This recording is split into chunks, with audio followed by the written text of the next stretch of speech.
கல்யாணத்துக்கு முன்னாடி தான் இப்படி இருந்தான்னு பார்த்தா, கல்யாணத்துக்கு அப்புறமும் இப்படி தான் இருக்கா. அப்படி ஒருத்திய நம்பி இன்னைக்கு பல்ப் வாங்கின கதையை பார்க்கலாமா? அப்படி நாங்கள் போன இடம் தான் இந்த அமோகா. இந்த அமோகாவுக்கும் எனக்கு ஒரு சின்ன கனெக்ட் இருக்குது. கல்யாணத்துக்கு முன்னாடி ஃபர்ஸ்ட் டைம் நானும் என் ஹஸ்பண்டும் வெளியே தனியாக போயிட்டு வந்து லஞ்சு சாப்பிட்ட இடம் தான் இது. அதனால ஒரு சின்ன கனெக்ட் இருக்குது. சரி அதை விடுங்க.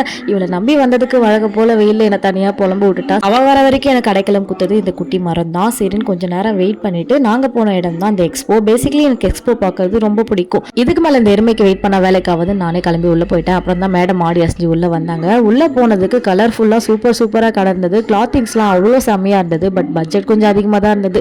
நான் ஃபர்ஸ்ட் டைம் முடிவு பண்ணிட்டேன், ஒன்றத்தையும் வாங்கக்கூடாது, வேடிக்கை பார்க்குறோம் வெளியே வரோம்னு சொல்லிட்டு. அதுக்கேற்ற மாதிரி பட்ஜெட்லாம் கொஞ்சம் தூக்கலாக தான் இருந்தது. நான் 300-400க்குன்னு விற்கிற ஜுவல்லரிலாம் இங்கே 1200-1300 இருந்தாங்க. என்ன பண்ணுறது, அவங்களும் எக்ஸ்போ போடுறாங்க, அதுக்கான ஃபீஸ் கொடுத்தாகணும் இல்லையா, வேறு வழி இல்லைன்றதை புரிஞ்சுக்கிட்டேன். சும்மா வேடிக்கை மட்டும் பார்ப்போம்னு சொல்லிட்டு வளைச்சி வேடிக்கை பார்த்துட்டு இருந்தோம். மேடம் 1000 ரூபாய் பட்ஜெட் போட்டு வந்திருப்பாங்க போல். அதனால ஒரு 2-3 ஐட்டம் மேடம் மட்டும் வாங்கினாங்க. நான் சைட்லேருந்து வேடிக்கை மட்டும் தான் பார்த்தேன் லாஸ்ட் வரைக்கும். சரி ஐட்டம்லாம் ஓகேவா தோணுச்சு, பட் வேண்டாம் அப்புறம் பார்த்துக்கலாம் சொல்லிட்டு வச்சுட்டு வந்துட்டேன். நீங்கள் இது மாதிரி எக்ஸ்போக்கெலாம் போயிருக்கீங்களா? போனீங்கன்னா பர்ச்சேஸ் பண்ணீங்க இல்லை இந்த மாதிரி வேடிக்கை மட்டும் பார்த்துட்டு வர பர்சனான்றதை கமெண்ட்டில் ஷேர் பண்ணுங்கள். பேங்கிள்ஸ்லாம் கலர்ஃபுல்லாக சூப்பராக இருந்தது. போகிற வழியில் எனக்கு எதனா வாங்கி கொடுத்தே ஆகணும்னு சொன்னனால ஒரு பாப்சிகல்ஸ் மட்டும் வாங்கி கொடுத்து மேடம் வீட்டுக்கு அனுப்பிச்சிட்டு நானும் வந்துட்டேன்.